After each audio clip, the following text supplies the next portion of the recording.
দেখুন, শামসেরগঞ্জে যে ঘটনা ঘটেছে, সাজুর মোড়ে যে ঘটনা ঘটছে, উমরপুরে যে ঘটনা ঘটেছে, সেখানটা বাইরের লোক মোবিলাইজ হয়েছিল। অনেক দূর এলাকা থেকে মানুষকে মোবিলাইজ করা হয়েছিল। মানুষকে না, একটা অংশকে। যারা গন্ডগোল করেছে তারা কেউ, তাদের বেশিরভাগ কিন্তু স্থানীয় নয়, আমি এটা বলে রাখলাম। ওখানকার মানুষ আমাকে বলেছে যেদিনকে আমি গেছিলাম, যে যারা হামলা করলো, লুট করলো, ধুলিয়ানের মানুষ তাদেরকে চিনতে পারেনি তারা কারা। তারা স্থানীয় নয়, এটা ওখানকার স্থানীয় মানুষ আমাকে বলেছে।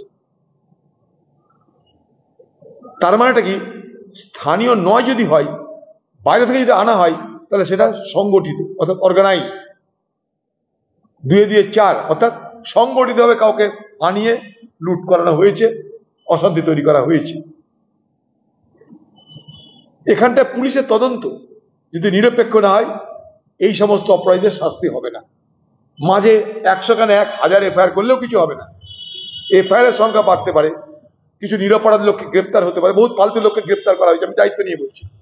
যাকে পাশে থেকে গ্রেপ্তার করে সংখ্যা বাড়ানো হচ্ছে। এবং তৃণমূলের পক্ষ থেকে কংগ্রেসের কর্মীদের একটা লিস্ট তৈরি হয়েছে, এই এফআইআর এর মধ্যে কোথায় ঢুকানো যায়। তা যদি হয়, আমরা কিন্তু বসে থাকবো না। আমরা বসে থাকবো না মানে, আমরা আগুন লাগাতে যাব না, খুনাখুনি করতে যাব না, কিন্তু আন্দোলন করবো শান্তিপূর্ণভাবে প্রশাসনের বিরুদ্ধে। দেখেছি, আসতে পারে এনআইএ যদি মনে করে, চলে আসুন, কি করা যাবে? কেউ তো আপত্তি করিনি আমরা। সিট সিট ঠিকই আছে, নামের সঙ্গে তার কাজের মিল আছে। সিট মানে বসে থাকা, সিটের সদস্যরা বসে থাকবে, নামে কামে মিল আছে। অতএব সিট বসে থাকুক, আর একটা হিট বানানো হোক যারা কাজ করবে। সিট আর হিট দুটো মিলে কাজ করুক। দিদির কাছে সবই আছে, দিদির সিট সে বসে থাক, দিদি আরেকটা বাহিনী বাড়াক, হিট যারা কাজ করবে। এই ঘটনা তদন্ত করতে গেলে জায়গা মতন আঘাত করবে, তাহলে জিনিসটা জমবে। শুধু সিটে হবে না, সিটের সঙ্গে হিট দরকার। এটা নির্ভর করে দিদির উপরে। দিদি যদি বলে সিট, তো সিট সিট বসে থাকবে। দিদি বলে যদি হিট, তো তারা হিট করবে। বাড়ির পোষা এলসির সাথে দেখেছেন আপনারা, ধর বললে দৌড়িয়ে যায়, থাম বলে থেমে যায়। ব্যাপারটা ওই রকম।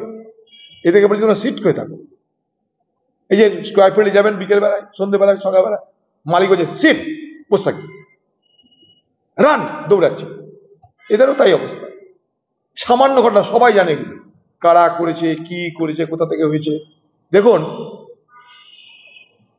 শামসেরগঞ্জে যে ঘটনা ঘটেছে, সাজুর মোড়ে যে ঘটনা ঘটছে, উমরপুরে যে ঘটনা ঘটেছে, সেখানটা বাইরের লোক মোবিলাইজ হয়েছিল। অনেক দূর এলাকা থেকে মানুষকে মোবিলাইজ করা হয়েছিল। মানুষকে না, একটা অংশকে। যারা গন্ডগোল করেছে তারা কেউ, তাদের বেশিরভাগ কিন্তু স্থানীয় নয়, আমি এটা বলে রাখলাম। ওখানকার মানুষ আমাকে বলেছে যেদিনকে আমি গেছিলাম, যে যারা হামলা করলো, লুট করলো, ধুলিয়ানের মানুষ তাদেরকে চিনতে পারেনি তারা কারা। তারা স্থানীয় নয়, এটা ওখানকার স্থানীয় মানুষ আমাকে বলেছে।